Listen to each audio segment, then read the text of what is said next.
প্রথম কথা হলো মার্কিন যুদ্ধ জাহাজগুলো ইরানের একটি জাহাজকে তুস্কা সেটাকে সিনেমাটিক স্টাইলে আক্রমণ করে আটক করেছে। এক বাক্যে বলতে পারি, ইরানকে বাধ্য করার জন্য, অর্থাৎ আমেরিকা ইরানকে দুটো ফ্রন্টে খেলতে চাইছে। এক, ইরানের উপর চাপ বৃদ্ধি করছে, অন্যদিকে ইরানের যুদ্ধের ভয় দেখিয়ে ইরানকে আলোচনার টেবিলে বসিয়ে ইউরেনিয়াম ইস্যুতে শর্ত মানতে রাজি করাতে চাচ্ছে। পাকিস্তান এই বিষয়টিতে ইরান এবং আমেরিকার মধ্যস্থতা করতে গিয়ে দুটো বিষয় স্পষ্ট করেছে। একটি হলো, ইরান জানিয়ে দিয়েছে পাকিস্তানকে যে তারা কখনো কোনোভাবেই আমেরিকার অন্যায় আবদার মানবে না। আর আমেরিকার ট্রাম্প চেষ্টা করছে ইরানকে ভয়ভীতি দেখিয়ে শর্তগুলো মানাবে। শর্ত নাম্বার 1 কি? ইরান যেন হরমুজ প্রণালীতে টোল আদায় করতে না পারে। 2, ইরান যেন ইউরেনিয়াম আমেরিকার হাতে তুলে দেয়, সীমিত না, তুলে দিতে হবে। 3, ইরান তার মিসাইল প্রোগ্রামগুলোকে রেঞ্জ কমাবে। এরকম আরো অনেকগুলো, প্রধান 3টি আমি বললাম। ইরান চাইছে ভিন্ন কিছু। ইরান বলছে যে আমরা ইউরেনিয়াম ইস্যুতে, আমেরিকা যেটা বলছে যে আমেরিকা বলছে 20 বছর ইরান তার নিউক্লিয়ার প্রজেক্ট নিয়ে কাজ করতে পারবে না, ইউরেনিয়াম বৃদ্ধি করতে পারবে না। ইরান বলছে 20 বছর না, এটা হবে 5 বছর। যদি তুমি রাজি থাকো আসো, যদি তুমি রাজি না থাকো তাহলে তোমার যা করার করতে পারো। আমেরিকা শেষ পর্যন্ত 15 বছরে আসছে, কিন্তু ইরান 5 বছরে আটকে আছে। নাম্বার 1। নাম্বার 2, আমেরিকা চীন থেকে হরমুজে আসার পথে, অর্থাৎ চীন থেকে ইরানে আসার পথে ইরানের একটি জাহাজকে অ্যাটাক করেছে এবং সেটার ইঞ্জিন রুমকে মোটামুটি ধ্বংস করে দিয়েছে, এমনটি দাবি করা হয়েছে। এটার সঙ্গে সঙ্গে ইরানের কন্ট্রোল রুম যখন জানলো এই ঘটনাটি, তখন তারা নিজেরাই মার্কিন ওয়ারশিপে যুদ্ধ জাহাজে ড্রোন অ্যাটাক চালিয়েছে এবং সেই ড্রোন অ্যাটাকের পর আমেরিকা সেখান থেকে পালাতে বাধ্য হয়েছে। অর্থাৎ আমেরিকা সেখানে ইরানকে আক্রমণ করে শেষ পর্যন্ত আর টিকে থাকতে পারেনি। 2 নম্বর গুরুত্বপূর্ণ খবর, ইরানের ইস্পাহানে যে অপারেশনটি চালিয়েছিল এটা নিয়ে কিন্তু প্রতিদিন নতুন নতুন তথ্য আসছে পৃথিবীর বিভিন্ন গণমাধ্যমে।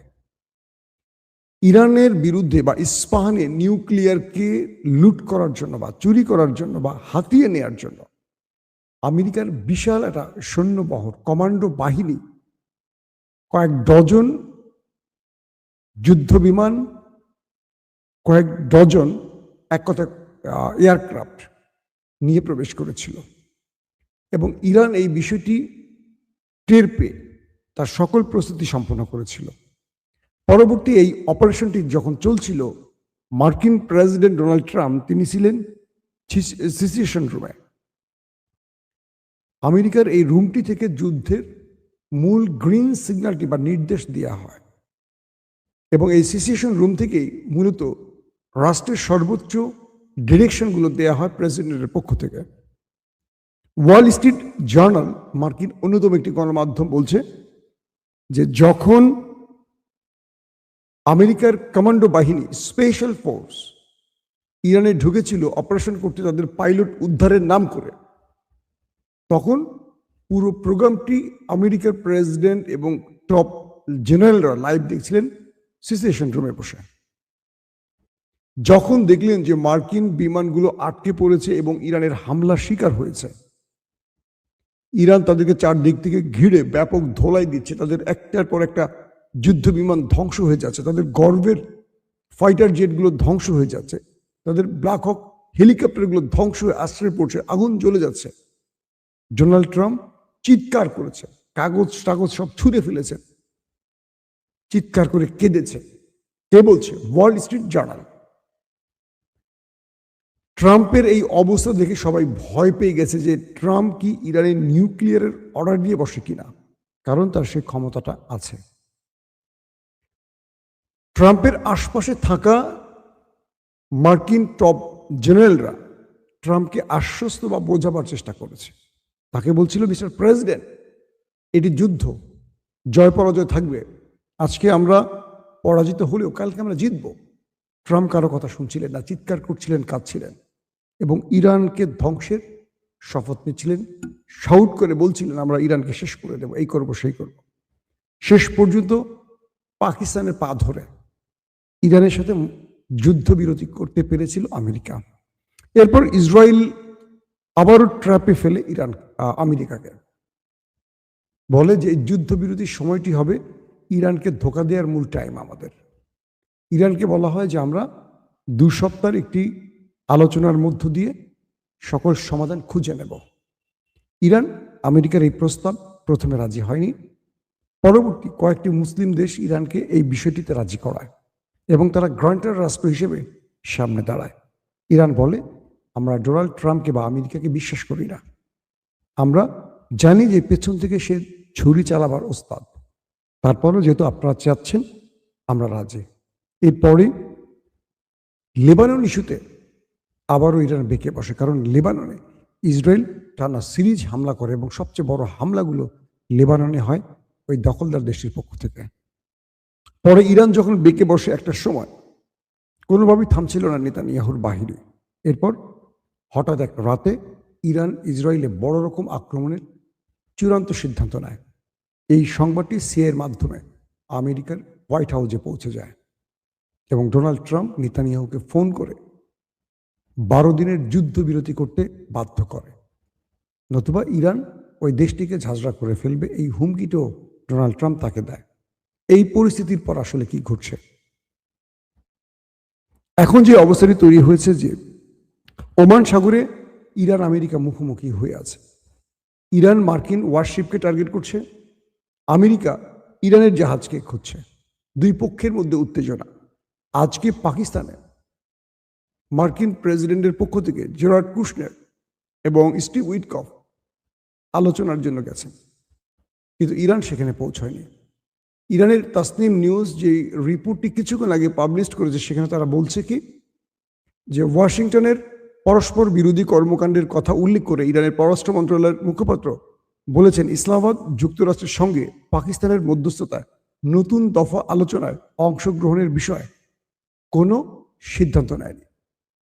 সাপ্তাহিক সংবাদ সম্মেলনে সাংবাদিকদের সঙ্গে কথা বলতে গিয়ে ইসমাইল বাইক বলেন, এখন পর্যন্ত আমরা পরবর্তী দফা আলোচনা নিয়ে কোনো সিদ্ধান্ত নেইনি। কূটনীতি অনুসরণের দাবির সঙ্গে সাংঘর্ষিক কর্মকাণ্ডে জড়িত থাকার জন্য যুক্তরাষ্ট্রের সমালোচনা করে মুখপাত্র বলেন, যুদ্ধবিরতির একেবারে শুরু থেকেই ইরান ওয়াশিংটনের কাছ থেকে অসৎ উদ্দেশ্য এবং ক্রমাগত অভিযোগের সম্মুখীন হয়েছে। তিনি ব্যাখ্যা করেন, পাকিস্তানের সুস্পষ্ট বিপরীত দাবি সত্ত্বেও যুক্তরাষ্ট্র প্রাথমিকভাবে দাবি করেছিল যে লেবানন যুদ্ধবিরতির অংশ নয়।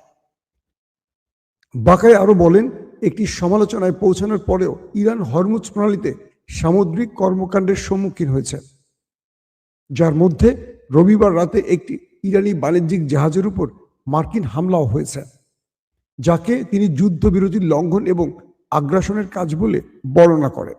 তিনি জোর দিয়ে বলেন যে যুক্তরাষ্ট্র আচরণ তাদের বক্তব্যের সঙ্গে মেলে না এবং এই অসামঞ্জস্যতা পুরো প্রক্রিয়াটির প্রতি ইরানের অবিশ্বাসকে আরো গভীর করে। তিনি আরো বলেন, ইরান তার জাতীয় স্বার্থের কথা সতর্কভাবে বিবেচনা করে ভবিষ্যতের কথা চিন্তা করে। আলোচনার বিষয়ে ওয়াশিংটনের দৃষ্টিভঙ্গি এবং আরো হামলার সম্ভাবনার কথা উল্লেখ করে মুখপাত্র বলেন, ইরান গত বছরের অত্যন্ত ব্যয়বহুল অভিজ্ঞতা উপেক্ষা করতে পারে না। তিনি বলেন, যুক্তরাষ্ট্র 2 বার কূটনীতির সঙ্গে বিশ্বাসঘাতকতা করেছে। অর্থাৎ তিনি যে বিষয়টি উল্লেখ করেছেন যে এর আগে যে 2 দফা হামলা হয়েছে ইরানে, তখন কিন্তু ইরানের সাথে আলোচনা টেবিলে ছিল আমেরিকা, এর মধ্যেই হামলা হয়েছে। সবচেয়ে ভয়ঙ্কর ব্যাপারটি হলো কি জানেন, আমেরিকার সামনে এখন ইরান একটি ব্ল্যাক হোল খুলে দিয়েছে এবং তারা বলছে যে আমেরিকা ইরানের সাথে যেই আচরণটি করবে, এবার ইরান তার চেয়ে ভয়াবহ আচরণটি করবে ওদের সাথে। কি রকম? আমেরিকার প্রেসিডেন্ট ডোনাল্ড ট্রাম্প বলেছে পুরো ইরানকে বোম্বিং করে ধ্বংস করবে, বোমা হামলা করে ধ্বংস করবে। ইরান বলছে তুমি যা কিছু করো আমি সেম কাজটি তোমার সাথে করব। এটা আমি পূর্বে বলেছি আমার লাইভে। এবার যে বিষয়টি তৈরি হয়েছে, সে ঘোষণা দিয়েছে যে যদি ইরানে আমেরিকা কোনো হামলা করে, তাহলে গালফ কান্ট্রিতে থাকা ট্রাম্পের বা আমেরিকার কোনো স্থাপনার অবশিষ্ট থাকবে না। এর মধ্যে তারা আরামকো থেকে শুরু করে গুরুত্বপূর্ণ যতগুলো জ্বালানি কেন্দ্র আছে, প্ল্যান্ট আছে, সবগুলোকে উড়িয়ে দেবে। এবং পুরো মধ্যপ্রাচ্যে থাকা মার্কিন যত স্থাপনা আছে, শুধু ঘাঁটি নয়, একটিকেও তারা অবশিষ্ট রাখবে না। ইরান বলছে এবার আমরা যে জবাবটি দেব, এটি আমেরিকা কল্পনা করতে পারবে না। এটি মৌখিক কোনো বিষয় নয়, ইরান যা বলে তা করে। কে বলছে? ইরানের রাষ্ট্রীয় পক্ষ বলছে যে ইরান কখনো কোনোভাবে শত্রুর হাতে ইউরেনিয়াম তুলে দেবে না। ইরান 5 বছরের জন্য ইউরেনিয়াম সমৃদ্ধের বিষয়টিকে আলোচনা রাখতে পারে, কিন্তু এর একদিন বেশি হলে ইরান রাজি নয়। পাশাপাশি আমেরিকা যে বলছে ইরানের ইউরেনিয়াম আমেরিকার হাতে বা তৃতীয় পক্ষের হাতে দিতে হবে, এটাতেও রাজি নয়। যদি দিতে হয়, চীন বা রাশিয়ার হাতে হয়তো দিতে রাজি হবে ইরান, এর বাইরে কোনো দেশের কাছে নয়।